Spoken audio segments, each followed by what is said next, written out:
Hi hello. ഞാൻ ഇന്ന് ജോലിക്ക് പോയിട്ട് വന്നപ്പോഴേ അമ്മ എന്നോട് ചോദിച്ചു, അച്ചുക്കുട്ടിയും കൊണ്ട് നമുക്കൊന്ന് അമ്പലത്തിൽ പോയി ഒന്ന് തൊഴുത് വന്നാലോ എന്ന്. കാരണം അമ്പലത്തിൽ ഉത്സവം തുടങ്ങിയിരിക്കുകയാണ് കേട്ടോ. പിന്നെ ഞാൻ പോയി വന്നതിൻ്റെ ക്ഷീണമൊന്നും പ്രകടിപ്പിക്കാതെ പെട്ടെന്ന് എന്നെ കുളിച്ച് റെഡിയായി ഞാൻ അവരെയും കൊണ്ട് അമ്പലത്തിലോട്ട് വന്നു. ഈ പരിസരവും കാര്യങ്ങളും ആൾക്കൂട്ടങ്ങളൊക്കെ കണ്ടപ്പോഴത്തേക്കും പകുതിയിലേറെ പേർക്കെങ്കിലും നിങ്ങൾക്ക് മനസ്സിലായി കാണുമല്ലോ ഇത് എവിടെയാണെന്നുള്ളത്. അതെ, നമ്മുടെ സ്ത്രീകളുടെ ശബരിമല എന്നറിയപ്പെടുന്ന ആറ്റാലമ്മയുടെ തിരുനടയിലാണ് കേട്ടോ ഞങ്ങൾ വന്നത്. ശരിക്കും പറഞ്ഞാൽ ഇവിടെ വരുമ്പോൾ കിട്ടുന്ന ഒരു പോസിറ്റീവ് എനർജി എന്ന് പറയുന്നത് അത് പറഞ്ഞറിയിക്കാൻ പറ്റാത്ത ഒന്നാണ് കേട്ടോ. ഞാൻ അമ്പലത്തിലോട്ട് കയറിയപ്പോൾ ശരിക്കും പറഞ്ഞാൽ ഞെട്ടിപ്പോയി. എല്ലാ വർഷത്തിനെയും കാട്ടിയും ഈ വർഷം അതിഗംഭീരമായിട്ടാണ് കേട്ടോ അവർ അലങ്കാരങ്ങളും കാര്യങ്ങളും ചെയ്ത് കിട്ടിക്കുന്നത്.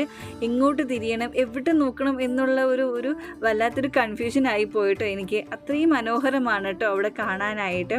എല്ലാ വർഷവും ഞാൻ ഇവിടെ വന്ന് അമ്മയെ വന്ന് വണങ്ങാറുണ്ട് കേട്ടോ.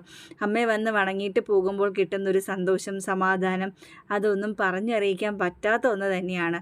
അതേപോലെ തന്നെ ആറ്റുകാൽ പൊങ്കാലയും ഇതുവരെ ഒരു മുടക്കവും ദേവിയായിട്ട് തന്നിട്ടില്ല കേട്ടോ.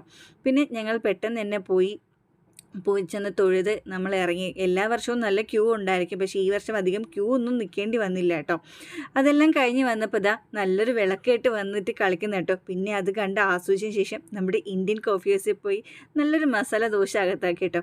അതൊക്കെ കഴിഞ്ഞ് വന്നപ്പോൾ ഇത് കമ്മലും മാല കിടക്കുന്നുണ്ട്. അതിൻ്റെയൊക്കെ ഭംഗിയൊക്കെ ആസ്വദിച്ചിട്ട് നേരെ വീട്ടിലോട്ട് തിരിച്ചു കേട്ടോ.